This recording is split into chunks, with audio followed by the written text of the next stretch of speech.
BMW X6입니다. 이번에 X6가 40i 모델이랑 M60i 모델 30D 모델도 같이 있긴 한데 라인업 자체는 똑같아요. 다만 네이밍이 M 퍼포먼스 모델은 10 정도 올라가서 M60i, 사실상 엔진은 M50i랑 동일하다고 볼 수 있는데, 제가 오늘 타고 있는 시승차는 X6 40i 모델입니다. 그 유명한 실키6 6기통 3.0L 엔진이 들어가 있고요. 이 실키6 6기통 엔진은 전 세계적으로 굉장히 사랑을 받고 있는 모델이고 검증이 완료가 된 모델이죠. 뭐 내구성이라든지 퍼포먼스라든지 BMW에서 가장 유명한 엔진, 그리고 가장 잘 개발한 엔진이라는 평을 듣고 있는 엔진이 들어가 있는 모델입니다. 이번에 새롭게 페이스 리프트가 됐죠. 조금 몇 달 되긴 했지만 기존에 들어가던 레이저 라이트는 이번에 빠졌어요. 좀 아쉽긴 한데 대신에 여기 똑같이 블루 포인트들이 들어가 있는 걸 볼 수 있죠. 다만 레이저 헤드램프는 아니라는 점, 어댑티브 헤드램프가 들어가 있고요. 우리가 알고 있는 아우디의 매트릭스 LED, 벤츠에서는 디지털 라이트라고 하는, 전방에 차량이 있으면 딱 그 부분만 비춰서 상향등을 쏴주는 그 기능은 똑같이 들어가 있어요. 다만 멀리까지 비춰주는 레이저 라이트는 빠졌다는 거. 아이코닉 글로우, 이 그릴에서 불이 나온다는 자체가 BMW에서 X6밖에 없었어요. 지금은 새롭게 나온 7 시리즈도 들어가고 X5도 들어가죠. 7에도 들어가고 5 시리즈도 들어가고 이번에 새로 나온 X2까지도 다 들어가는데, 원래는 이게 X6만의 제일 장점이었습니다. 지금 키드니 그레이 같은 경우에는 딱 그냥 그 외곽 라인만 따서 보여주는데, X6는 이렇게 간접등 형식으로 전면부에서 봤을 때 굉장히 야수의 모습을 가지고 있죠. 실제로 보면은 더 이쁩니다. 보시면 위에서 아래로 쏴주는, 진짜 멋있지 않나요? X5랑 X6랑 다른 점은 여기 앞에 덕트가 다르다고 할 수 있어요. 요 덕트는 동일하지만 여기 가운데 있는 덕트가 조금 더 확장적으로 X5보다 더 넓게 마련이 되어 있다라고 보시면 되고요. 여기 사이드 가니쉬도 보면은 조금 더 넓은 형상으로 X5보다 더 열려 있다는 것을 볼 수 있습니다. 휠의 인치수는 기존의 21인치랑 똑같아요. 다만 휠 디자인이 조금 더 스포크가 조금 더 많아졌다는 걸 볼 수 있고, 안에 캘리퍼도 M 스포츠 패키지답게 블루로 들어가 있습니다. 뒤에도 동일해요. 뒤에도 보시면 블루로 들어가 있죠.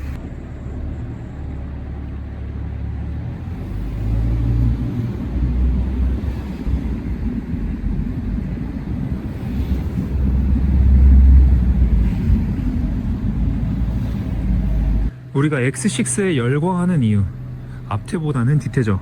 제 개인적인 생각은 진짜 이 뒤태의 섹시한 라인이, 탱크 같은 빵빵한 엉덩이가 X6의 가장 이쁜 포인트라고 생각되는데, 공도에서 보면 여러분들도 그 생각하지 않나요? 와, 저 엉덩이는 왜 이렇게 빵빵해? 그냥 지금 봐도 이번 X6의 디자인은 역대급입니다. 테일램프는 길게 뻗어 있죠.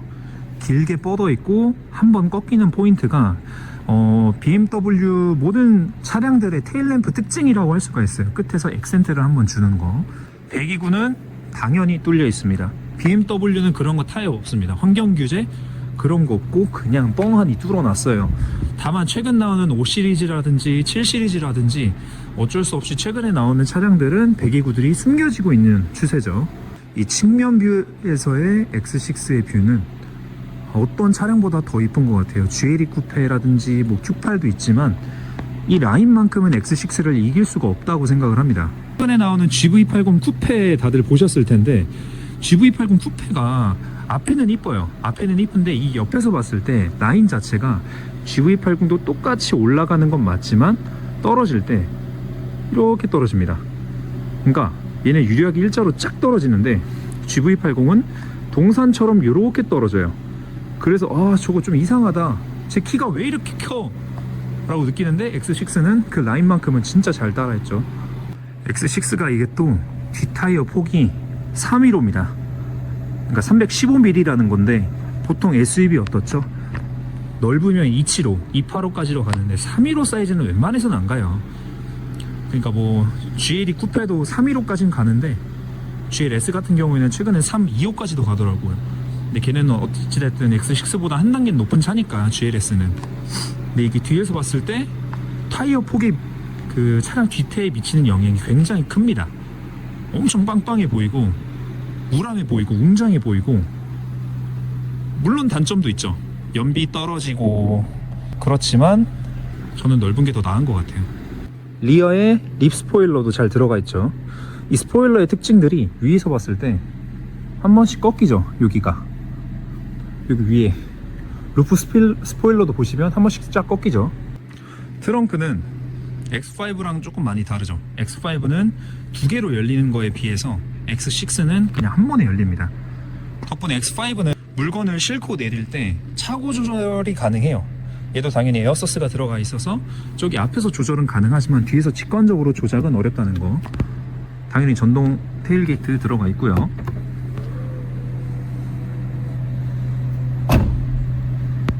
디자인은 정말 역대급이죠.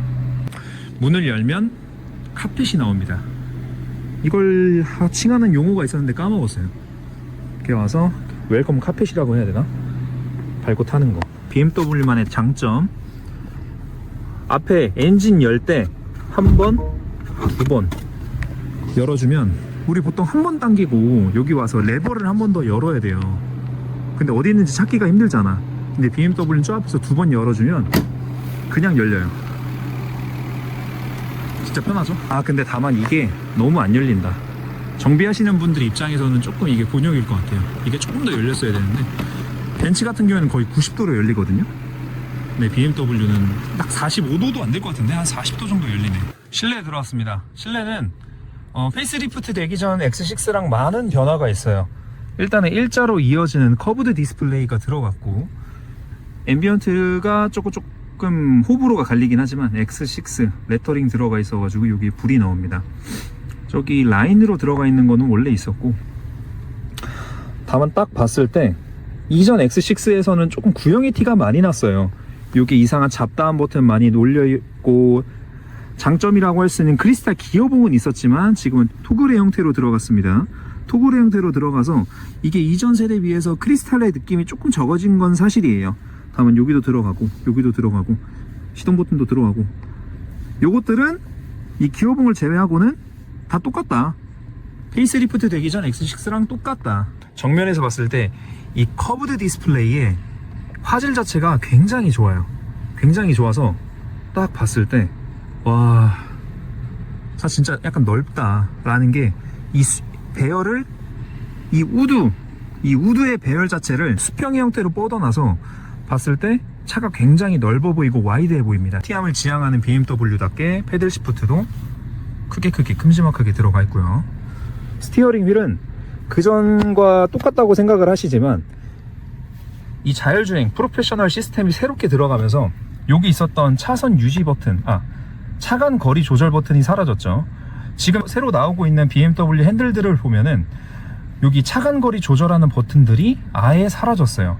그래서 별도 설정을 통해서 조절을 할 수 있겠지만 버튼을 간소화한 게 여기 새로운 시스템이 X6에 들어오면서 사라졌다는 거. HUD도 굉장히 선명합니다. 모드별로 다르게 나옵니다. 모드별로 이렇게 패턴이 달라져가지고 내 취향에 맞게 선택을 하시면 되고, 스포츠 모드로 갔을 때 핸들의 조향 각도까지 표현을 해주는 게 보이시죠? 2열을 봐야겠죠? 2열은 솔직히 말해서 GV80 쿠페라든지 Q8이라고 하는 차가 2열 공간은 정말 개사기입니다. 엄청 넓은데 X6는 좁은 건 아니지만 그 차량들에 비해서 약간 협소하다고 느끼실 수는 있어요. 한번 타볼게요.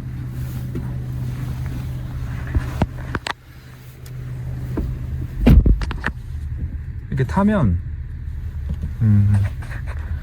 이 앞 시트는 제가 앉는 위치에 딱 맞춰 놓은 상태예요. 제 키는 173이고 저에게 딱 맞게 해놨는데, 레그룸 자체는 주먹 한 1.2개 정도 남는다고 보시면 되고요. 탔을 때 이 허벅지 지지대 같은 경우에도 길이는 충분합니다. 길이는 충분하고, 다만 키 크신 분들이 탔을 때 레그룸은 조금 협소하다고 느끼실 수가 있다는 점. 2열에는 독립 공조 시스템이 있죠. 포존 공조 시스템이라고 합니다. 운전석, 조수석, 그리고 뒤, 양옆까지 포존이죠. 4개의 존을 구별해서 각각의 공조 상태를 조절을 할 수가 있고, 열선 시트도 3단계로 들어가 있습니다. 아래는 수납 공간이고요. 에어벤트. 근데 뭐 패밀리카로 쓰기에는 제가 생각했을 때 X6 정도도 굉장히 충분하다. 이번에 레이저 라이트가 안 들어가가지고 별로라시고 하시는 분들이 있는데 실제 보여드리면 굉장히 선명해요.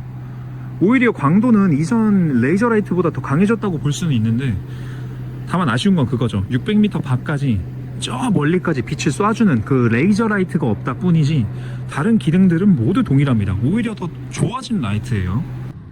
지금 막히는 강변북로를 달리고 있는데, 승차감은 X5랑 X6랑 둘 다 비슷비슷하겠지, 차체도 똑같은 거 아니야? 라고 하시는 분들이 많은데, 네, 맞아요. 같은 급이긴 하지만 승차감은 X5랑 X6랑 현격하게 차이를 보입니다.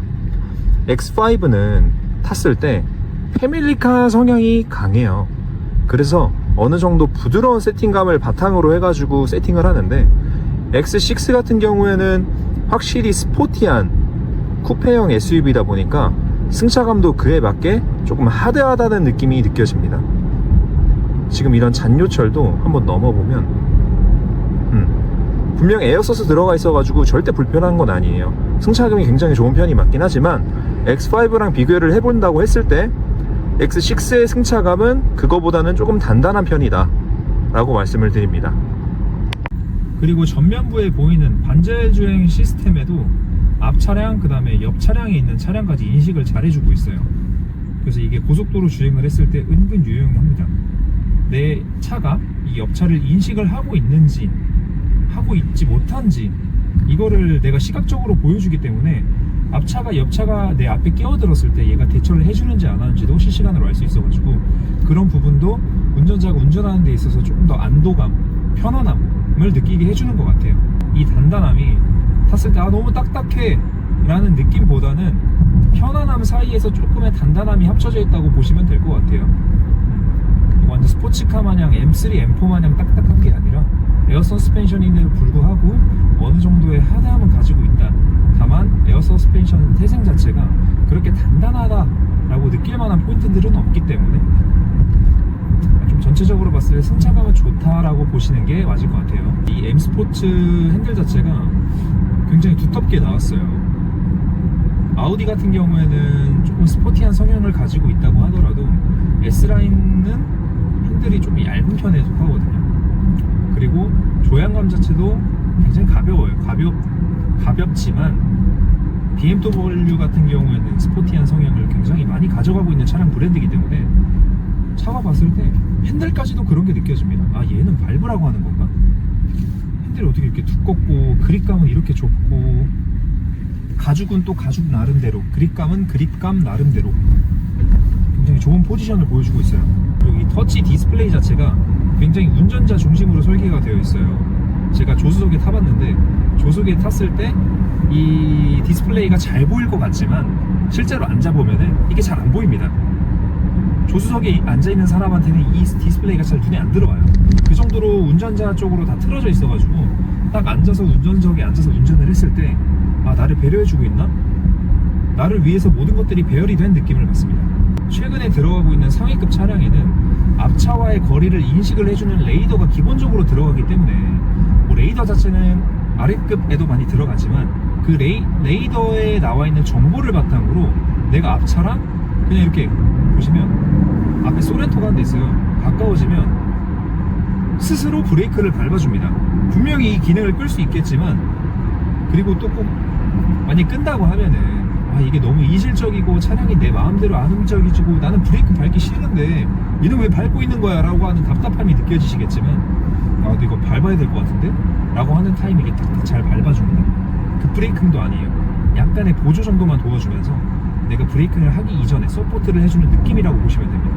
그래서 주행을 했을 때 편안하다고 느끼는 게 이런 포인트들 같아요. 오늘도 어김없이 X6를 타고 일상생활을 함께 하고 있는데, 이번에 X6 페이스리프트가 되면서 40i 모델이 48V 마일드 하이브리드 시스템이 추가가 됐어요. 그 전에 그냥 40i 모델 같은 경우에는 340마력 정도의 출력을 가지고 있는데, 이번에 새롭게 나온 X6 40i 페이스리프트 모델은 48V 마일드 하이브리드가 추가가 되면서 40마력 정도가 더 업되었습니다. 그래가지고 38마력 정도의 출력을 뿜어내는데 이 차이가 정말 잘 느껴지고요. 저속에서 악셀을 깊게 밟았을 때 한 번에 딱 치고 나가주는 요런 느낌이, 확실히 뭔가 파워트레인이나 이 구동 계축에 뭐 하나가 추가가 됐다는 느낌이 이전 40i랑 비교하면 너무나 잘 느껴져요. 그리고 지금 코너를 돌고 있는데 앞쪽은 W10번, 뒤에는 5링크 멀티링크가 들어갔거든요. 그래서 이게 코너에서 스티어링을 확확 돌려도 이 차가 가지고 있는 무게, 높이를 고려해 봤을 때 어느 정도 이 차가 출렁거리는 거를 막아주는 그런 한계치가 꽤 높은 편입니다. 지금 제가 자율주행을 켜놓고 주행을 하고 있는데 이 앞쪽을 보시면 레이아웃을 조금 다르게, 색다르게 표현을 할 수가 있어요. 다양한 모드가 있는데 컨텐츠에 AR, 또 요렇게 바꾸면 차선이 2D처럼 일러스트화 돼가지고 표시가 되고요. 이렇게 되면은 연비도 나오고 다양한 모드가 있어요. 바꿀 수 있는데 이게 또 되게 좋은 게 이쪽 T맵, 우선 카플레이가 연결된 게 중앙 계기판에도 같이 연동이 돼서 표시가 됩니다. 당연히 여기를 보면 되긴 하겠지만 우리가 여기를 보고 주행하는 게 조금 더 그래도 편하긴 하잖아요, 시점상. 그래서 이런 부분까지 BMW가 진짜 잘 배치를 해주고 있다. 이번에 최근 나오는 BMW는 T맵이 기본으로 들어갑니다. 얘는 T맵이 기본은 아니지만 T맵과 연동이 돼가지고 다양한 곳에서 활용이 가능하다는 점은 분명 장점이라고 말씀을 드리고 싶어요. 자율주행 시스템을 키면 여기에 차선을 카메라가 인식을 해서 시각적으로 잘 보여줍니다. 차선도 표시를 잘 해주고, 여기 앞쪽에 보시면 저기 앞에 차가 한 대 있어요. 앞쪽에 그랜저가 한 대 있는데 얘를 인식해서 보여주죠. 사각 네모난 박스로 내가 이 차를 인식하고 있어 라는 거를 운전자한테 잘 보여주고 있기 때문에 조금 더 안심이 돼서 쓸 수 있는 것 같아요.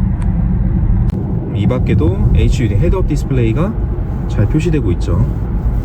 주행 모드를 변경하면 다양하게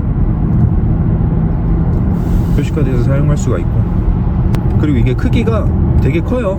되게 커서 조그만 해가지고 있는 것보다 없는 것보다 못한 것보다는 아니고 확실하게 HUD를 잘 활용할 수 있을 만한 크기로 잘 배치가 되어 있습니다. 이번 시승은 BMW 한동모터스 김진환 주인님이 도와주셨습니다. 김진환 주인님은 좀 다양한 고객님들을 만나면서 신뢰를 최우선이라고 하시는 분이에요. 그래서 비싼 돈을 주고 비싼 차를 사는데 그만한 값어치의 신뢰도 쌓아야 되고 고객님들에게 믿음을 줘야 되기 때문에 그런 부분에 있어서는 정말 자신있게 제가 추천드리는 딜러님이라고 말씀을 드리겠습니다. 아래에 명함 남겨둘 테니까 BMW X6를 비롯하여 다른 차량에도 관심이 있으신 분들은 한번 연락해 보시길 바래요. 믿고 추천드리는 딜러님입니다. 명종대교를 지나가는데 해무가 엄청 꼈네요. 여기가 특히 구간 단속이 길면서 가변이거든요. 근데 오늘 해무가 엄청 꼈는데 아직 100km로 최대 속도로 유지가 되고 있네요. 저는 왜 이렇게 저렇게 차선을 물고 가는 택시가 너무나도 싫을까요? 저 되게 이기적인 건데 항상 옆에 차 오면은 비켜줬다가 또 막 안 오면 차선 물고 막 그래요. 저거 봐 또 방향시도 안 켜고 그냥 막 바꾸고. X6 40i는 하만 카돈 오디오가 들어갑니다. 그 위급인 M60i까지 올라가면은 바우스 윌킨스가 들어가는데 하만 카돈도 들을만해요.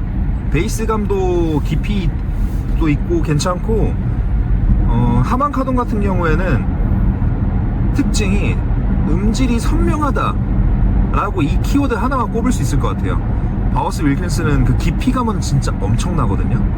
그래서 들어봤을 때 하만 카돈이랑은 또 다른 느낌을 주긴 하는데, 여기 들어가 있는 하만 카돈 같은 경우에도 선명하고 음질은 깨끗합니다. 저도 괜찮다고 보는 입장이라 40i 구입 고려하시는 분들은 하만 카돈 들어가서 아쉽다 라고 하시는 분들이 있을 수 있는데 걱정 안 하셔도 돼요. 음질 좋습니다. 자동 차선 변경 기능도 들어가 있어서 오른쪽 깜빡이 켜면 오른쪽 차선 체크해준 거 봤죠?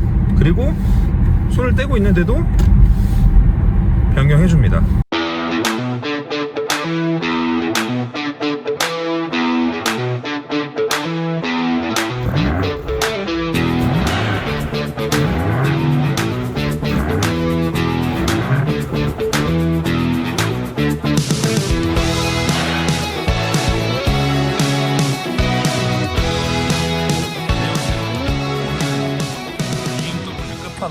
XM 시승기입니다.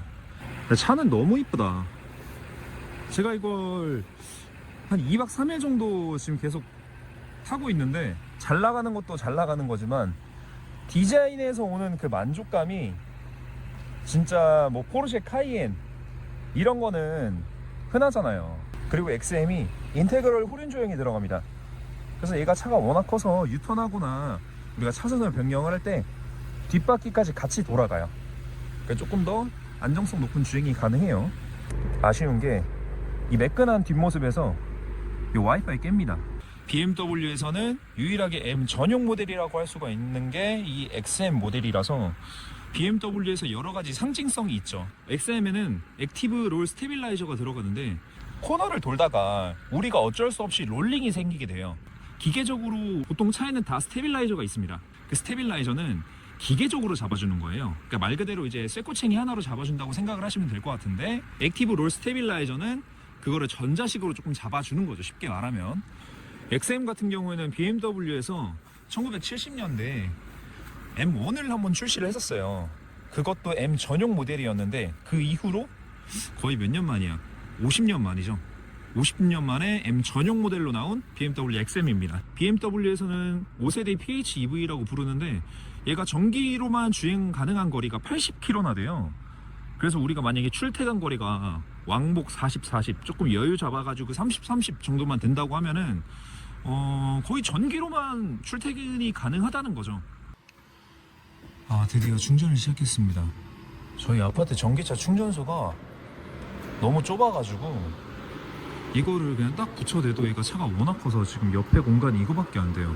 일단 XM은 완속 충전만 가능합니다. 급속은 안 되고 하이브리드라서 완속 충전만 가능해서 얘가 만약에 완충이 된다고 하면은 80km를 그냥 전기로만 갈 수가 있는 거예요. 저기 끝에 보시면 7%라고 나오고 왼쪽에 조그맣게 보이는데 완충 시간이 오전 3시 43분이라고 나와요. 그러니까 지금 시간이 거의 11시가 됐으니까 4시간 40분 정도가 걸린다고 보면 되겠네요. BMW 마크가 없어요. BMW 마크를 윈도우에 음각으로 잘 새겨놓은 게 또 XM의 특징이라고 할 수가 있죠. XM도 똑같이 4발이에요. 다만 XM은 수직 배열이 들어갑니다. 위아래 세로로 배열이 되어 있어가지고 우리가 알고 있는 M이랑은 또 다른 포인트들을 여기서 찾을 수가 있는 거죠. 그냥 찐 M인데도 불구하고 나름 연비가 나쁘지 않습니다. 얘가 PHEV이기 때문에 복합 연비가 한 11 정도 나오더라고요. 제가 지금 이틀째 쭉 타고 있는데 가장 장점이라고 제가 할 수 있다는 게 M에서 유일하게 패밀리카로 사용이 가능하다는 거예요. 제가 뒷자리를 보여드릴게요. 보면은 딱 봐도 엄청 넓어 보이시지 않나요? 조금 과장 더해가지고 X7이랑 비슷할 정도의 레그룸을 보여주고 있어요. 헤드룸 같은 경우에도 엄청 넓거든요. 뒤에 아이를 태워야 되고 또 내가 밟고 싶을 때 밟을 수 있고 또 그만한 퍼포먼스에 이 미친 디자인의 차를 탈 수 있다는 거는 저는 진짜 축복이라고 봅니다. M 중에서 유일하게 데일리로도 탈 수 있는 M카라는 생각이 들더라고요.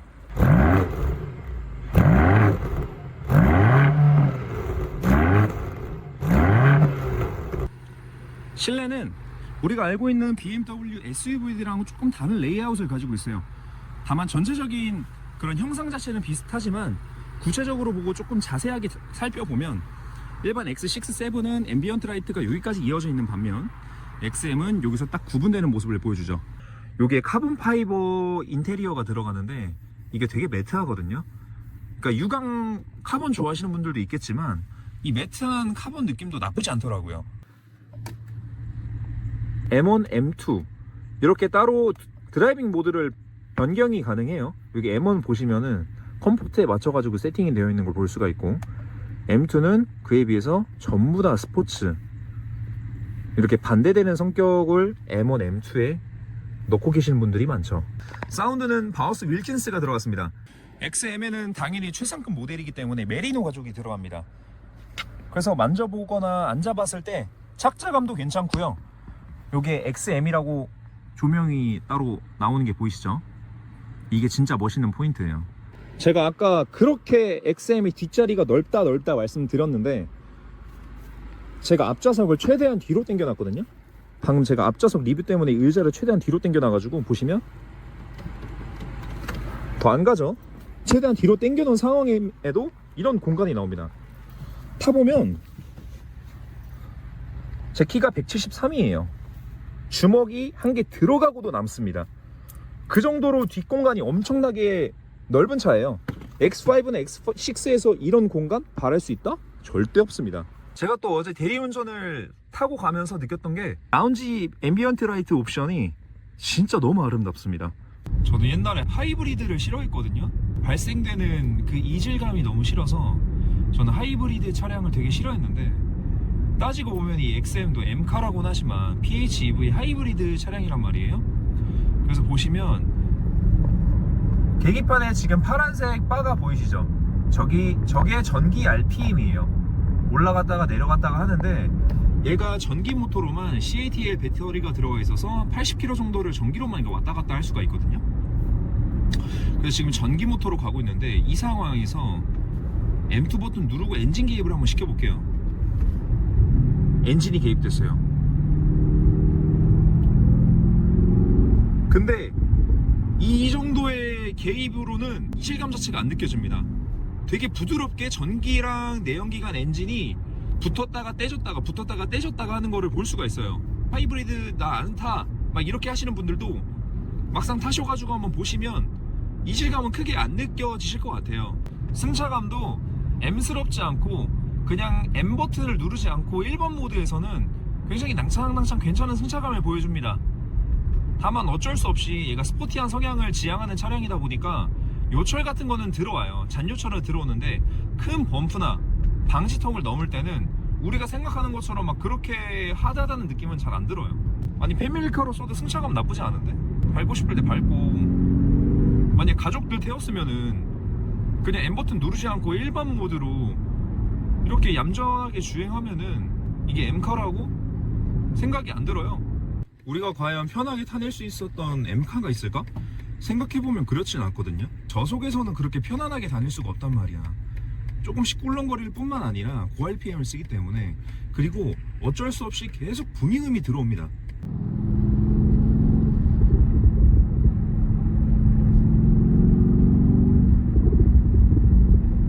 XM은 실외도 실외인데 진짜 실내가 엄청 화려하죠.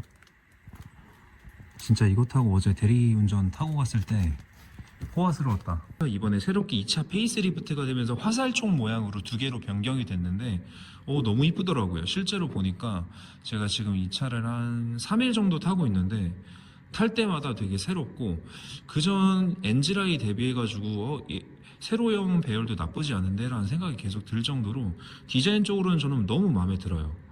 지금 제가 한 4일, 5일 정도를 420i 그랑 쿠페를 타면서 많은 걸 느껴봤어요. 우리가 기존 4 시리즈라고 하면은 투도어 쿠페이기 때문에 되게 승차감이 많이 하드할 것 같다 라고 많이 생각을 하실 것 같아요. 저 같아도 그런 생각을 했었고, 근데 제가 길게 타보니까 이 차량 같은 경우에는 그랑 쿠페고 어찌됐든 4도어로 나온 모델이기 때문에 패밀리성을 어느 정도 갖추고 나온 모델이라는 생각이 듭니다. 그리고 우리가 가장 주목해서 봐야 할 점은 이번에 2차 페이스리프트가 되면서 420i에도 레이저 테일램프가 들어갔다는 점이에요. 앞에는 어댑티브 헤드램프로 바뀌고 뒤에는 레이저 테일램프가 들어갑니다. 그러니까 이 레이저 테일램프가 뭐냐라고 궁금하시는 분들이 많은데, 얘가 발광 다이오드 자체가 레이저예요. 레이저라서 우리가 멀리서 봤을 때 저 차가 뭐지 하고 긴가민가한 경우가 있는데, 420i에 들어간 요 레이저 테일램프 같은 경우에는 엄청 먼 거리에서도 이 차가 4 시리즈구나 라는 거를 단번에 알아볼 수 있도록, 쉽게 말해서 이 세 줄이 엄청 더 명확하게 보인다는 그런 점이 레이저 헤드램프의 특징입니다. 원래 420i 같은 경우에는 183마력 정도의 출력을 가지고 있었어요. 근데 이번에 제가 이걸 말씀을 안 드렸네요. 마일드 하이브리드 시스템이 추가가 됐습니다. 그래서 7마력 정도가 업돼가지고 190마력 정도의 출력을 내는데, 저도 많이 타봤어요. 거진 한 700, 800km 타면서 많은 걸 느껴봤는데 일단은 출력적인 면에서 부족한 거는 없었다 라는 거를 말씀을 드리고 싶었던 겁니다. 140, 150 이런 영역에서는 420i도 충분하게 출력에 대한 답답함 없이 타고 다닐 수 있다 라고 말씀을 드릴 수 있을 것 같습니다. 휠은 19인치가 들어가는데 앞 245, 뒤에는 255의 폭이 적용이 돼요. 그래서 앞에 보시면 얘가 프로 모델이기 때문에 캘리퍼가 레드로 마감이 되죠. BMW에는 캘리퍼가 그냥 크게 봤을 때 두 가지로 나눌 수 있거든요. 그냥 오리지널 M 제외하고 M 스포츠에 들어가는 블루, 그 다음에 M 스포츠 프로에 들어가는 레드, 이렇게 뭐 볼 수가 있는데, 해당 모델은 프로 모델이기 때문에 레드 색상으로 앞뒤 전부 다 빨간색으로 잘 들어가 있어요. 타이어는 벤투스 S1 에보 3가 들어가고요. 타이어 같은 경우에는 제가 여러 번 말씀드리지만 출고 차량마다 랜덤으로 적용이 될 수가 있습니다. 어찌됐든 간에 지금 4 시리즈가 3 시리즈 기반 플랫폼으로 적용이 되는 거기 때문에 앞에 4P가 들어갔는데 4P 브레이크 피스톤도 절대 부족하지가 않고 제동 상황에서는 확실하게 잘 잡아주고 라고 하는 걸 전 시승해서 잘 느꼈습니다. 그래서 우리가 앞차가 급제동해가지고 제동을 빡 해야 될 때, 그럴 때는 오히려 4 시리즈가 더 잘 서요. 가볍고 제동 성능 같은 경우에는 의심을 안 하셔도 될 정도로 잘 잡아줍니다. 확실히 M 스포츠 프로 모델답게 여기 뒤쪽에도 리어 립 스포일러가 블랙 색상으로 얇게 잘 들어가 있어요. 그래서 막 양스럽지도 않고 봤을 때 그냥 딱 이쁘다라고 할 정도로 은은하게 들어가 있습니다. 트렁크도 한번 살펴볼게요. 야, 이거 세차를 엊그저께 했다가 지금 비가 와가지고 많이 더러워졌는데, 해치백처럼 리어 윈도우까지 한 번에 쫙 열리죠. 이게 굉장한 장점이라고 저는 생각이 돼요. 옛날에 지금 벤츠 지금 단종은 됐지만 CLS가 있고 A7이 있고 8 시리즈가 있는데, 저는 A7이 되게 좋았던 점이 해치백처럼 리어 윈도우까지 열려가지고 안 그래도 쿠페형이기 때문에 차체가 낮아서 짐을 싣기에도 불편한데, 이렇게 리어 윈도우까지 열려버리면 우리가 짐을 싣고 내리기에 너무 편안합니다. 그래서 우리가 뭐 큰 박스를 들고 트렁크에 실을 때도 여기 위에 걸리는 부분이 없기 때문에 이게 체감 차이가 확 커요. 그래서 여기 뒤에 뭐 어찌됐든 짐을 실 때 편안하다 그라는 걸 말씀드리고 싶은 거고, 여기 공간 자체는 그렇게 넓진 않습니다. 4대 2대 4로 폴딩까지 가능하고요. 당연히 전동 트렁크로 잘 마련이 되어 있고요. 후방 카메라는 여기 숨어 있습니다. 되게 이쁜 게 M 스포츠 프로 모델이라 이렇게 크롬이 들어갈 만한 부위에 전부 다 블랙 하이그로시가 적용이 됐어요. 여기 보시면 윈도우 프레임도 블랙으로 적용이 되고, 히드니 그릴, 테두리도 똑같이 블랙으로 마감이 됩니다. 한 가지 또 일반 4 시리즈랑 다르다고 할 점이 헤드램프가 블랙 베젤 처리가 돼요. 그러니까 조금 더 어둡게 처리를 한다라는 건데, i5 40이랑 그 다음에 M60의 다른 점도 헤드라이트가 M60에는 블랙 베젤이 들어간다는 점인데, 420i M 스포츠 프로 모델에 똑같이 블랙 베젤이 적용이 됩니다. 은근 이 체감 차이가 커요. 더 이뻐 보인다 할까? 조금 더 스포티해 보인다 할까? 그런 매력이 있습니다. 1년에 한번 타봤어요. 뭐 디자인에 큰 차이는 없어요. 원래 이제 4 시리즈를 타셨던 분, 첫 번째로 나왔던 4 시리즈를 타셨던 분들 같은 경우에는 요 커브드 디스플레이가 들어가고, 여기 중간에 센터 페시아도 변화가 되고, 심지어 스티어링 휠까지 변화가 되기 때문에, 지금 제가 딱 타봤을 때 1차 페이스리프트 모델과의 큰 차이는 단연 센터 페시아죠. 센터 페시아가 여기 사다리꼴로 베젤이 없어지면서 위에서 은은하게 등이 들어오고, 위에 비춰지는, 어찌됐든 얘가 간접으로 비춰지는 거기 때문에 위에 직접등이 있을 거예요. 그 직접등이 이 블랙 하이그로시 은은하게 비춰지면서 약간 2단으로 보이는 그런 효과도 있긴 합니다. 원래 우리가 기존의 공조 환경 같은 경우에는 여기서 다 전부 조절을 했어야 됐는데, 공조 환경이 하단 바에 터치식으로 들어갔죠. 그 터치식으로 들어가서 상세 공조 조절하려고 하면은 여기 들어가서 조절이 가능한데, 그리고 되게 좋아졌던 게 ID 8.5가 들어갔습니다. 그래서 이전 8에도 뭐 마찬가지겠지만 여기서 통풍, 열선, 핸들 열선까지 독립적으로 바로바로 조작할 수 있다는 점이 이번에 되게 편리하게 바뀐 것 같고, 근데 약간 비상등에 누르는 위치가 이렇게 눌러야 돼요. 그러니까 뭔 말이냐면 누를 만한 그런 각도로 되어 있어야 되는데, 얘가 약간 요렇게 누워 있어가지고 비상등을 누를 때 약간 요렇게 눌러야 됩니다. 다만 이번에 ID 8.5로 들어오면서 근데 그래도 이걸 굳이 이렇게 아이콘화 시켜가지고 보여줘야 되나 싶은 생각이 듭니다. 너무 중구난방하고 이게 뭐고 이게 뭐고 이게 뭔지 한눈에 딱 들어오진 않아요. 그래도 여기 카테고리를 인포테인먼트 차량으로 나눠 놓긴 했는데, 그래도 굳이 이렇게 아이콘으로 배열을 해야 되나 싶은 아직까지의 아쉬움은 저는 남아있긴 합니다. 지금 최근 제네시스나 현대차가 변화하고 있는 점이 요런 거를 없애요. 요런 덮개를 없애가지고 조금 더 공간을 확 파서 이 무선 충전 패드의 활용성을 극대화시키는 거를 최근 그렇게 차량을 출시하고 있는데, BMW 같은 경우에도 이런 걸 차라리 없애고 아예 공간을 이렇게 확 파서 좀 활용할 수 있는 공간을 많이 만들어주면 어땠을까 하는 아쉬움이 남기는 합니다. 이 도어 트림에 있는 컵홀더가 스타벅스 벤티 사이즈도 들어갈 만할 정도로 엄청나게 크게 마련을 잘 해놓습니다. 그리고 심지어 뒤에 여유 공간까지 있어요. 지금 나와서 주행을 해보고 있는데 승차감을 많이 궁금해 하실 거예요. 4시리즈라 많이 단단하다라고 생각하시는 분들이 있을 거라고 생각이 되는데 저도 똑같이 그렇게 생각을 했습니다. 승차감이 많이 단단할 거다 라고 생각을 했는데 제가 이걸 실제로 막상 거의 1000km 가까이 타고 다니다 보니까 드는 생각은 그렇게 단단하지가 않습니다. 그러니까 우리가 알고 있는 어느 정도의 하드한 BMW의 하드한 세팅은 그대로 가지고 있는데 그렇다고 해가지고 얘가 만나는 요철마다 다 엄청 둔탁대는 소리가 들리거나 엉덩이가 들썩거릴 정도의 하드함은 아니다 라고 말씀을 드리고 싶어요. 그냥 딱 부드러운 승차감과 하드한 승차감의 딱 중앙에 있는, 그리고 밸런스가 잘 잡힌 그런 승차감이라고 생각을 해주시면 될 것 같아요. 그리고 얘가 코너 회두성이 굉장히 좋아요.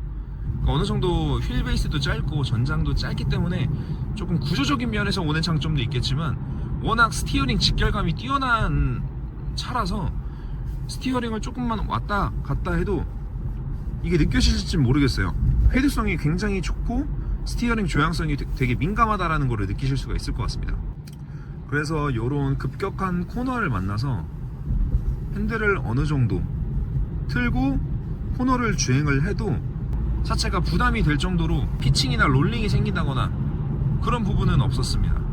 그러니까 단단하게 꽉 잘 잡아주는 느낌이에요. 쉽게 말해서 속이 꽉 찬 차를 타고 있는 느낌이 잘 든다. 420i 그랑 쿠페 같은 경우에는 3시리즈의 어느 정도의 공간을 가지고 오면서 4시리즈만의 스포티한 디자인을 즐기고 싶으신 분들, 그런 분들이 420i 그랑 쿠페를 선택을 하시는 것 같고, 3시리즈 같은 경우는 제가 아까 말씀을 드렸지만 3시리즈만의 헤리티지 세단형 디자인을 좋아하시는 분들이 구매를 하시면 될 것 같습니다.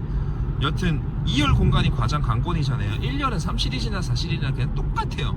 그냥 복사 붙여넣기 한 수준이라고 보시면 될 것 같은데 2열 같은 경우에는 어느 정도 3시리즈가 헤드룸은 여유가 있습니다. 대신 4시리즈는 헤드룸을 어느 정도 포기하는 대신 유려한 쿠페 라인과 이런 디자인적인 장점을 가지고 가고 있는 차량이 아닌가 싶은 생각이 들었던 시승이었던 것 같습니다. 그리고 오늘 차량 내어주신 BMW 방배전 시장 김진한, 이번에 진급하셨던데 대리님 너무 감사합니다. 이 4시리즈 말고도 다양한 차량들이 많기 때문에 그런 차량들 구매하시지 않더라도 궁금하시거나 조금 상담이 필요하신 분들 같은 경우에는 편하게 연락하셔서 일정 조율하시고 전시장 방문해서 차량 둘러보시는 거 추천드립니다. BMW 방배전 시장이 시승차가 많아요.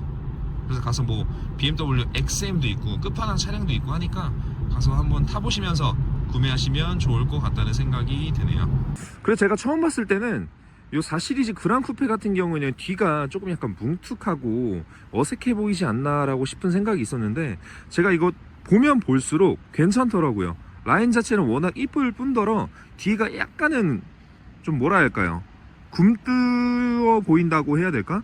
약간은 두꺼워 보인다고 느끼실 수 있는데 전체적으로 비례감을 보시면 나쁘진 않습니다. 결론은 이 차가 비교되는 차량 같은 경우에는 420i 4시리즈 그랑 쿠페이기 때문에 3시리즈가 있을 것 같고요.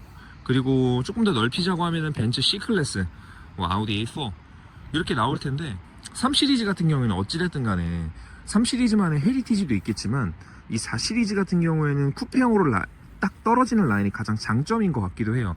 그래서 제가 뒷공간을 한번 보여드리자면 지금 현재 제가 딱 이 레그룸은 운전석, 조수석 둘 다 앉을만한 세팅으로, 그냥 평균적인 세팅으로 앞으로 좀 좁혀놨고, 그리고 뒷좌석에 한번 타볼게요.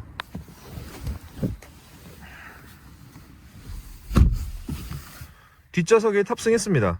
레그룸 자체는 딱 주먹 하나가 남아요. 그리고 이 시트에 보시면 시트가 약간 앞쪽으로 쭉쭉 파여있기 때문에 레그룸 자체가 그렇게 부족하다라고 느껴질 만한 공간은 아닙니다. 2열에는 똑같이 공조장치가 들어갑니다. 공조장치가 들어가서 3존이에요. 앞에 운전석, 조수석, 그리고 뒷자리까지 3존으로 공조 시스템이 구성이 되고 2열에 좌측 우측 모두 다 열선 시트가 들어가고요. 여기 보시면 USB-C 포트 타입 2개까지 마련이 되어 있습니다. 풀옵션 모델답게 안전벨트에도 이렇게 M의 이색이 들어가 있는 걸 볼 수가 있어요. 2열의 암레스트를 열어보자면 암레스트 길이는 그렇게 길진 않아요. 그래서 딱 팔을 걸쳤을 때 약간 남습니다. 여기에 좀 받쳐지는 게 없긴 한데, 컵홀더는 2개 마련이 되어 있고요. 약간 컵을 꼽으면 여기에 팔을 제대로 거치할 수 없다는 점과 좀 컵홀더가 작다는 점이 단점이긴 하네요. 스키스루는 없습니다. 스키스루는 없는데 얘가 폴딩이 가능해서 뭐 큰 짐을 싣거나 아니면 뭐 스키를 싣거나 할 때 무리는 없습니다. 헤드룸은 3 시리즈보다 낮은 건 사실입니다. 제 키가 173 기준 해가지고 지금 딱 앉았을 때 헤드룸이 그렇게 부족한 공간은 아니에요. 어느 정도 손 4개 정도가 겹칠 만한 공간은 나오고, 뭐 키 183이 넘는 남성분들이 앉아도 크게 막 엄청 너무 좁다라고 느끼시지는 않을 것 같아요. 다만 조금 머리가 위에 닿을 수는 있다는 점, 그건 알아두셔야 됩니다.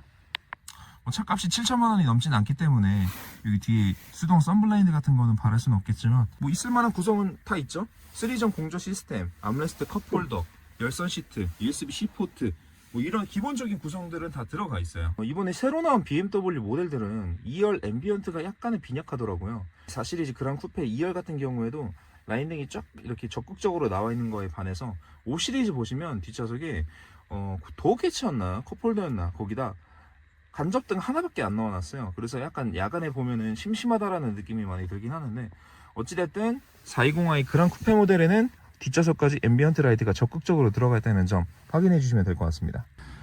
뭐 여튼 오늘 420i 그랑 쿠페 M 스포츠 프로 모델 시승기였고요. 얼른 편집해가지고 빨리 찾아뵙도록 하겠습니다. 오늘도 시청해 주셔서 감사하고요. 카텔러였습니다. 다음에는 조금 더 재밌는 차량, 흥미로운 차량 가지고 올게요. 그리고 좀 보고 싶으신 차량 있으시면 댓글로 한번 알려주세요. 그럼 제가 차량 섭외해가지고 가져와가지고 리뷰 한번 해볼 테니까, 여튼 항상 제 영상 봐주시는 분들 너무 감사합니다. 이제 봄이 왔죠. 완전한 봄이라고 볼 수 있는데, 그런 의미에서 제가 컨버터블을 가져왔습니다. BMW에서 중형 정도 되는 그런 컨버터블 모델인데요. 4컨버 모델 시승기 시작합니다. 실용적인 차는 아닙니다. 2명이 딱 타기에 좋은 사이즈고, 물론 뒤에 좌석까지 마련이 되어 있긴 해요. 4좌석이지만 어찌됐든 문은 2개밖에 없고, 뒤에 타려고 하면은 시트를 젖혀서 타야 되기 때문에 실용적인 차라고 하기에는 어려워요. 2명이 타고 좀 여유로운 드라이빙 즐기기에는 이만한 차는 없다는 생각이 듭니다. 지금 같은 날씨에 딱 타기 좋은 차라고 할 수 있는데, 고성능이 아니어도 오픈 에어링을 하고 엄청 쏘지는 않잖아요. 고속도로에서 뚜껑 열고 150, 160 밟는 분들은 전 없다고 생각을 하거든요. 그래서 그런 부분에 있어서 420i 출력이 조금 아쉽지만 나쁘지 않다 라고 말씀을 드릴 수 있을 것 같아요. 지금 판매되고 있는 4컨버는 2가지 모델로 판매가 되고 있습니다.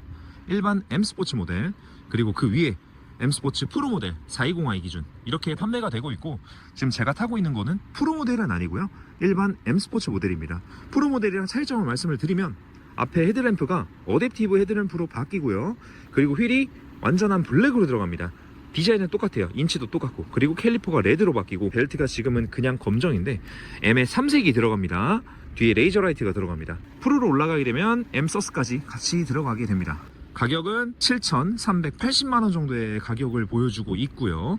뭐 할인을 조금 더 받는다고 하면은 6천만원대까지 아래에 명함 띄워드릴 테니까 김지란 대리님한테 연락해 보셔가지고 지금 할인 얼마나 해요 한번 여쭤보시면은 친절하게 안내해 주실 겁니다. 페이스리프트가 되면서 되게 좋아진 점이 마일드 하이브리드가 들어갔어요. 190마력으로 출력은 조금 업이 됐죠. 엔진이 다시 켜지고 꺼지는 그런 불편함이 사라졌다는 거예요. 비가 왔을 때 일반 세단들은 물방울이 흘렀을 때 이렇게 밑쪽으로 쭉 내려가는 쉐입을 하고 있는데, 컨버터블 모델은 여기가 되게 평평해요. 이 뒷부분이.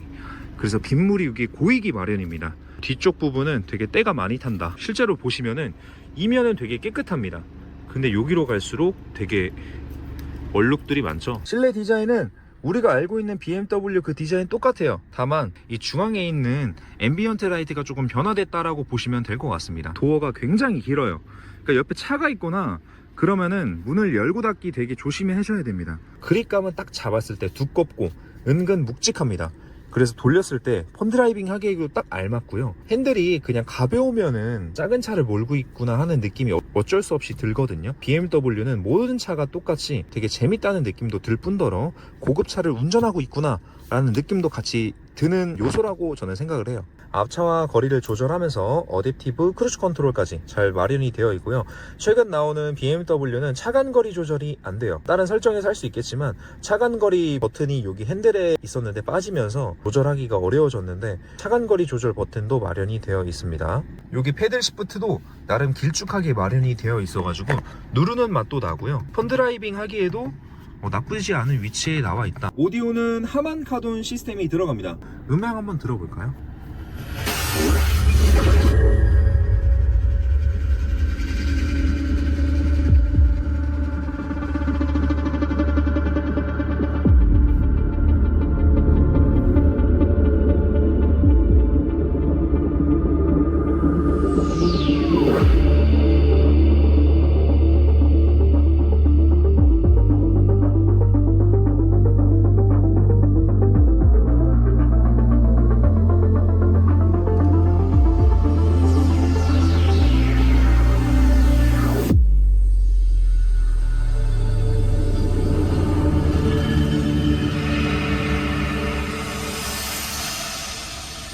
이렇게 들으니까 다르네.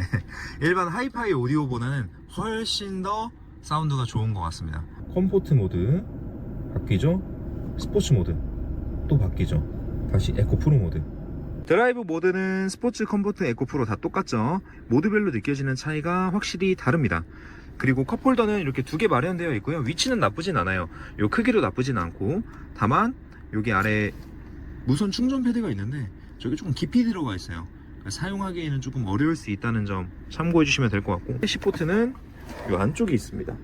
저 안쪽에 있어가지고 꼽고 사용하시기에는 조금 불편하실 수는 있다. 크리스탈 기어 노브가 들어가진 않았는데 프로 모델로 올라가게 되면은 이게 크리스털 기어 노브로 바뀌게 되고요. 440i 모델로 완전하게 올라가게 되면은 요런 실내 트림들이 다 카본으로 바뀌게 된다는 점 기억해 주시면 될 것 같습니다. 탑을 열었을 때 비율이 되게 똥망인 차들이 있어요. 일자형으로 라인이 쭉 이어져 가면서 길쭉한 차체와 더불어 가지고 되게 빵을 좋아하시는 분들이 있단 말이에요. 지포 같은 경우에는 되게 조그만하다고 느끼시는 분들도 많지만 이 4컴버 같은 경우에는 어느 정도 덩치가 있어 가지고 그런 거를 원하시는 분들에게는 또 좋은 선택지가 될 수도 있겠죠. 윈드 디플렉터가 수동이에요. 제가 윈드 디플렉터를 없이 오픈 에어링 하고 타봤는데 바람이 많이 들어와요. 뚜껑 열고 타신다고 하면은 좀 고생이시긴 하지만 여기 고정을 하셔서 타야 될 것 같다는 생각이 들고요. 아무래도 4 시리즈다 보니까 버네스카 가죽이 들어갑니다. 버네스카 가죽도 나쁘진 않아요. 만져봤을 때 메리노 가죽보다는 조금 더 단단한 느낌? 그런 느낌이라고 생각을 하시면 될 것 같습니다. 뒤에 레버를 앞으로 밀어주면 얘가 전동식으로 앞으로 가긴 합니다. 이렇게 탈 수 있어요. 레그룸은 딱 닿아요. 앞시트랑 무릎이 닿습니다. 탑을 닿게 되면은 머리도 닿을 것 같아요. 굳이 뒷자리에 태울 만한 공간은 되진 않습니다. 그냥 가방 두거나 수납 공간으로 봐주시는 게 더 맞지 않을까 싶습니다. 그 가운데도 중간에 컵홀더 2개 정도가 있고요. 에어 송풍구도 마련이 되어 있네요. 탑을 안 열어볼 수가 없겠죠. 탑을 열어볼게요. 탑 여는 버튼 총 누르고 있으면 이렇게 쫙 열리게 되고, 열리는 속도는 한 10초? 12초 정도라고 봐주시면 될 것 같아요. 실내에서 고속주행을 해봤을 때도요, 이 안쪽으로 들어오는 풍절음이나 이런 것들은 되게 적어요. 그리고 트렁크 공간을 한번 볼게요. 열릴 때는 나름 전동식처럼 열립니다. 이 트렁크 공간은 한 300리터 정도밖에 되지는 않아요. 아무래도 컨버터블이다 보니까 탑이 닫히면은 탑이 여기에 보관이 되기 때문에 그만큼 수납 공간을 할애를 해야 되는데 이 안쪽으로 납작하게 공간은 마련이 되어 있긴 하거든요. 이거 모르시는 분들이 은근 많더라고요. 여기 왼쪽에 보시면은 앞좌석 폴딩할 수 있는 버튼이 있는데 눌러주고 이 앞에 좌석을 당기면 이 안쪽으로 이걸 뺄 수가 있거든요. 골프백 2개 넣어가지고 두 분이서 골프장 갈 수가 있습니다. 골프백 2개 싣고 오픈 에어링 즐길 수 있다는 점은 되게 장점이라고 할 수가 있겠죠. 원래 컨버터블이 풍절음이 조금씩 들려와요. 지금 한 84 정도인데 앞에 카메라가 있어가지고 100km가 넘어가고 120km가 넘어가도 풍절음이 약간밖에 들어오진 않습니다. 컨버터블이랑 쿠페랑 똑같이 조용한데 라고 느끼시는 분들도 분명히 많을 거예요. 그 정도로 방음에 되게 신경을 많이 써놨습니다. 근데 이게 어쩔 때는 부드럽고 어쩔 때는 되게 딱딱하다. 이런 방치턱을 넘었을 때는 되게 기분 좋게 하드함이 다가오는데 얘가 가끔 주행하다가 큰 요철을 만나거나 큰 범프를 만나면은 기분 나쁜 그런 털림이 느껴져요. 이런 방치턱을 넘었을 때는 확실히 하드하긴 합니다. 디자인적인 부분을 조금 더 강조하고 겉멋을 추구한다 라고 하시면 CL2로 가시면 되고요. 내가 어느 정도 주행 성능이나 이런 차에 대한 완성도를 같이 느끼고 싶다 라고 하시면 BMW를 타시면 됩니다. 연비를 말씀을 안 드릴 수가 없죠. 제가 이 차를 거진 한 500, 600km 정도를 탔는데 평균 연비는 한 11 정도가 나왔어요. 탑을 열고 다니면 연비가 많이 떨어질 수밖에 없어요. 일반 쿠페 모델 대비해가지고 그런 부분들은 많이 아실 거고, 그래서 연비는 한 11, 12 정도 봐주시면 될 것 같다. 그리고 되게 재밌는 기능이 외장 색상까지 똑같이 만들어 놓은 그런 소프트웨어를 보실 수가 있는데, 핸들을 왼쪽으로 틀거나 오른쪽으로 틀어도 얘가 똑같이 반영을 해줍니다. 비상등 키면 얘가 요거까지 다 반응을 해줍니다. 근데 얘는 레이저 라이트가 안 들어갔는데 들어갔다고 되어 있네. 되게 부드럽다는 느낌이 먼저 들어. 얘가 48V 하이브리드가 들어갔다는 것도 장점인데, 애초에 그냥 BMW의 모든 차들은 우리가 엑셀을 밟았을 때 그 느껴지는 부드러움이 되게 먼저 다가오거든요. 차는 BMW지 뭐 이런 말들은 엔진의 회전 질감, 우리가 주행했을 때 느껴지는 이런 질감들에서 많이 나온다고 봐주시면 될 것 같습니다. 어찌됐든 차는 우리가 움직이는 물건이잖아요. 우리가 움직였을 때 느껴지는 그런 필링이 좋아야 되는데, 벤츠 같은 경우에는 요새 조금 많이 빈 게 많이 느껴져요. 그 속이 많이 비었다는 게 느껴지는데, BMW는 꽉 찼다는 느낌이 가장 먼저 들기 때문에, 그런 부분들 때문에 우리가 BMW를 좋아하고 사랑하는 거지 않을까 싶은 생각도 듭니다. 그러니까 벤츠를 비하하는 건 아니에요. 그냥 BMW의 특징들을 말씀을 드린 겁니다. 천장은 얘가 바깥에 보셨겠지만 소프트 탑입니다. 근데 여기 만져보시면 되게 부드러운 소재로 들어가 있어요. 포티마오 블루라는 색상이에요. 보기가 쉽지는 않은 색상인데, 봄이 다가오고 있는 시즌에서 되게 잘 어울리는 컬러라는 생각이 드네요. BM이 차를 잘 만드는 것 같아요.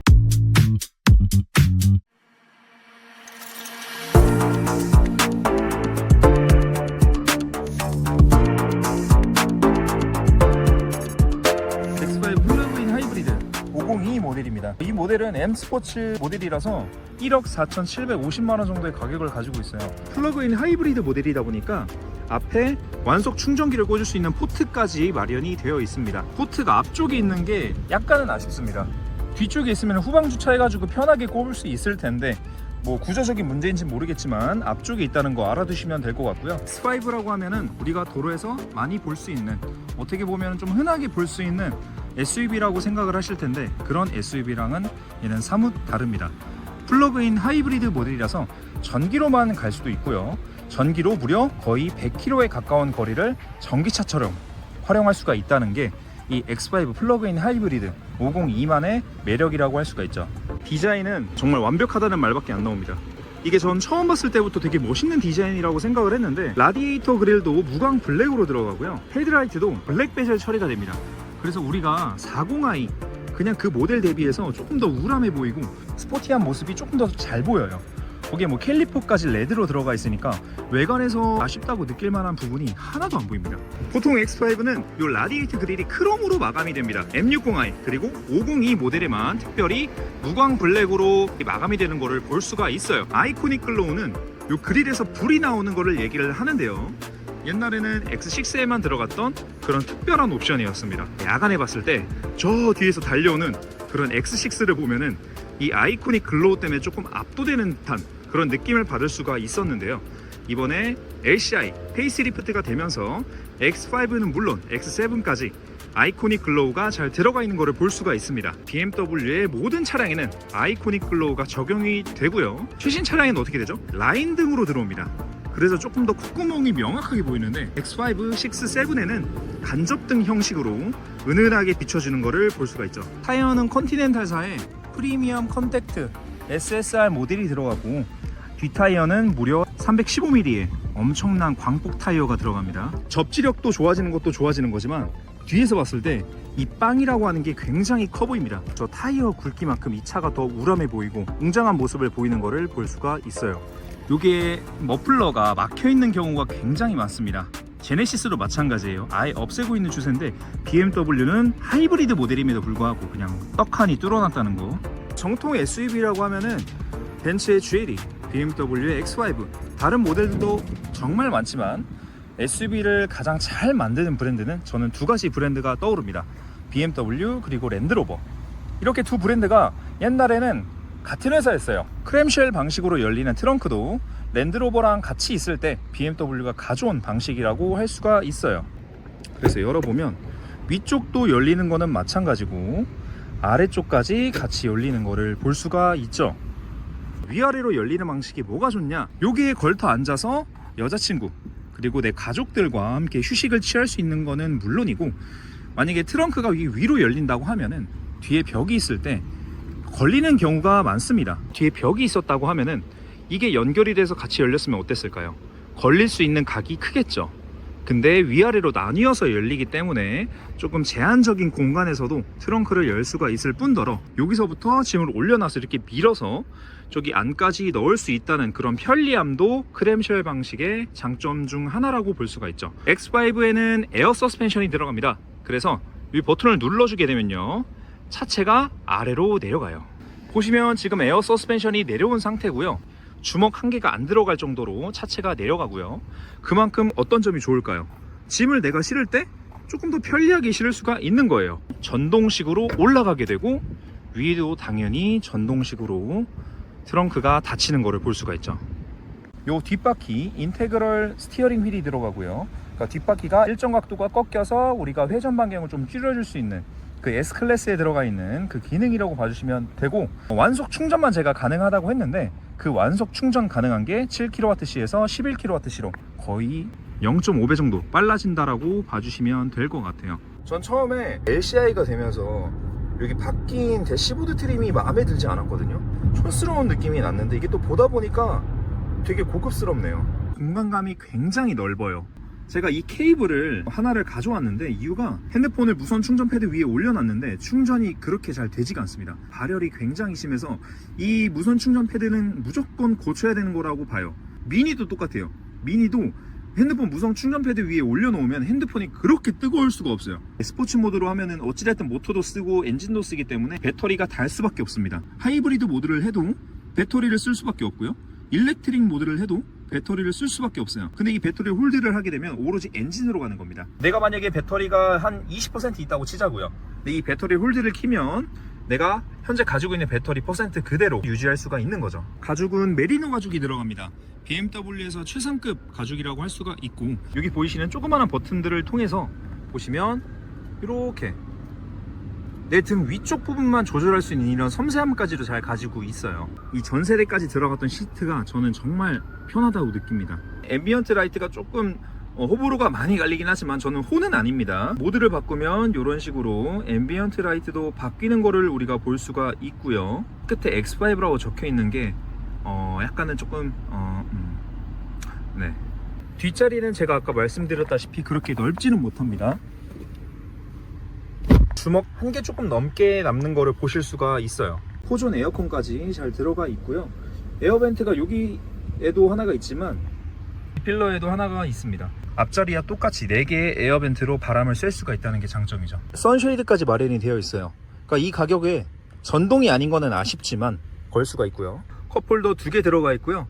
좀 아쉬운 게 X5는 리클라이닝이 안 됩니다. 몸이 그렇게 서 있는 느낌을 받지는 않아요. 근데 리클라이닝이 조금 더 가능했으면 더 좋았겠다라는 느낌이 드는 거는 어쩔 수가 없죠. 도어 패널에 손을 올렸을 때 내 손 위치에 딱 맞는 도어 스위치까지 마련이 되어 있고, 도어 캐치도 딱 알맞게 들어가 있고요. 여기 부분이 되게 인체공학적으로 구성이 되어 있는 거를 보실 수가 있어요. LCI 모델이 발표가 되면서 502로 바뀌었거든요. 그래서 뭐가 달라졌냐, 그냥 디자인만 바뀐 거 아니냐 라고 궁금해 하실 수 있는데 전혀 다른 차가 됐습니다. 플러그인 하이브리드 차량이 전기로만 100km 가까이 주행이 가능하다는 거는 진짜 엄청난 장점이에요. 내가 출퇴근 거리가 100km 이내면은 진짜 그냥 전기차처럼 사용할 수가 있는 거야. 그만큼 연료비도 절감이 되고, 내가 밟고 싶을 때 6기통의 엔진까지 엄청난 퍼포먼스를 즐길 수가 있고, 우리가 전기차 타는 이유가 뭐예요? 연료비 싸잖아. 근데 전기차 왜 안 타? 충전 인프라 부족하지, 충전하는 거 귀찮지. 근데 엔진까지 만약에 같이 사용을 할 수 있다고 하면은 말은 달라지죠. 네이밍만 업데이트가 된 게 아니라 아주 핵심적인 변화가 있었습니다. 이번에 LCI 모델에 들어간 ZF 변속기는 8단 4세대 모델이 들어갑니다. 이번에 4세대 ZF 변속기가 오면서 뭐가 달라졌냐면 주행 가는 거리에 초점을 맞췄습니다. 우리가 변속을 하면은 그만큼 에너지 손실이 생깁니다. 그거를 가장 최소한 변속기라고 생각을 하시면 될 것 같고, 그래서 그 결과 거의 전기로만 100km 가까이 주행이 가능하다는 점입니다. 40i랑 어떤 게 다르냐 라고 물어보시는 분들이 많아요. 분명히 큰 차이가 있습니다. 모터 출력이 더해져서 489마력 정도의 엄청난 미친 퍼포먼스를 보여주고, 거의 M 퍼포먼스 카에 준하는 출력으로 보이거든요. 550이라든지 750이라든지 그 차들은 미친 퍼포먼스까지 같이 가지고 있는 괴물차라고 보시면 됩니다.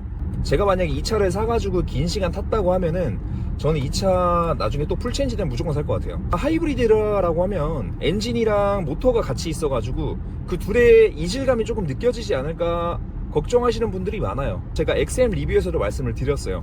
하이브리드를 싫어하는 사람이라고. 근데 이렇게 조화롭게 만들 수가 없습니다. 평균 연비는 15.8 정도가 나와요. 모터로 가속할 수 있는 그런 능력이 전기차처럼 엄청 빠르진 않습니다. 쭉 점진적으로 올라간다고 생각을 하시면 될 것 같고, 엄청난 토크가 뿜어져 나오는 그 정도는 아니지만 일상적으로 시내에서 타고 다닐 만한 그런 출력은 나와준다 라고 생각을 하시면 될 것 같아요. 그것만 해도 어디야, 감지덕지지. 좌측에는 연료의 게이지고요, 우측은 전기의 게이지입니다. 집에 뭐 완속 충전기는 거의 대부분 다 있으시잖아요, 아파트나 뭐 이런 곳에. 그래서 그렇게 편하게 꼽아두고 사용을 하시면 될 것 같습니다. 502가 이 정도라고 하면은 저는 조금 더 iX5가 기대가 돼요. 40i랑 똑같이 502도 어댑티브 에어 서스펜션이 전 후륜에 똑같이 들어가거든요. 근데 얘가 바닥 아래에 배터리가 깔리면서 그 차의 밸런스를 조금 더 잡아주는 건지는 모르겠지만 훨씬 더 승차감이 좋게 느껴지네요. 배터리를 안정적으로 차량 아래로 설계를 하면서 실내 공간이 줄어들지 않고 그대로 사용할 수 있다는 게 엄청난 장점이라고 할 수가 있을 것 같아요. 전기차로 활용이 충분히 가능한 플러그인 하이브리드라고 보시면 돼요. 이 X5 502에는 무려 30kWh의 배터리가 들어가 있습니다. 어느 정도로 큰 배터리냐라고 하시면 우리가 알고 있는 레이 전기차 레이 EV, 걔가 35kWh의 배터리를 가지고 있고요. 캐스퍼 일렉트릭도 마찬가지예요. 그러니까 그 정도의 소형 전기차의 배터리를 그대로 X5에 옮겨왔다라고 보시면 됩니다. 근데 그 배터리를 어디다 놨냐? 하체 구조를 재배치를 하면서 그 안에 배터리를 넣어놨어요. BMW가 진짜 전기차를 만들면서 또 하이브리드를 만들면서 얼마나 진심인지 알 수가 있는 대목이 뭐냐면, 벤츠 같은 경우에는 E300이나 이런 모델들 같은 경우에 트렁크를 열어보면은 트렁크가 계단식으로 되어 있습니다. 그 배터리를 그대로 트렁크에다 옮겨 놓은 거예요. 근데 BMW는 트렁크의 공간에 손실을 보기 싫어서 이 하체 구조를 아예 재배치를 해서 그 안에 배터리를 넣었습니다. 그만큼 전기차의 완성도는 더 높아질 것이고, 무게중심은 아래로 내려가면서 승차감은 승차감대로 좋아지고, 우리가 코너링이나 이런 거를 했을 때 조금 더 무겁다고 느껴질 수는 있지만 오히려 장점이 트렁크에 넣는 것보다는 훨씬 더 많겠죠. 그리고 이 실내 공간에서 느껴지는 이 여유로움도 정말 엄청나게 큽니다. 이 X5가 거의 준대형 SUV라고 평가를 받는데, 옆자리 그리고 운전석까지 느껴지는 공간감 자체도 굉장히 넓은 거를 알 수가 있어요. 2열 공간에 제가 좀 이따 말씀을 드릴 거지만 그렇게 크지는 못합니다. GV80의 뒷자리가 조금 더 넓다라고 느끼실 거예요. 넓은 공간을 바라시면 안 되고 좌우의 폭 넓다라고 느껴지실 것 같아요. 제가 이 차를 타면서 솔직히 아쉬웠던 부분은 없습니다. 너 BMW 바 아니냐, 왜 BMW만 빨아주냐, 이런 분들이 계셨는데, 근데 저는 그럴 생각이 없고 진짜 제 주관적인 거를 말씀을 드리는 겁니다. BMW가 워낙 차가 좋아요. 만약에 차량을 구입한다고 하시면 뭐 벤츠, BMW, 아우디까지 모든 차량을 타보시고 평가를 하셔야겠지만, 제가 느껴봤을 때는 적어도 플러그인 하이브리드에서는 BMW의 승리가 맞다라고 말씀을 드릴 수가 있을 것 같습니다.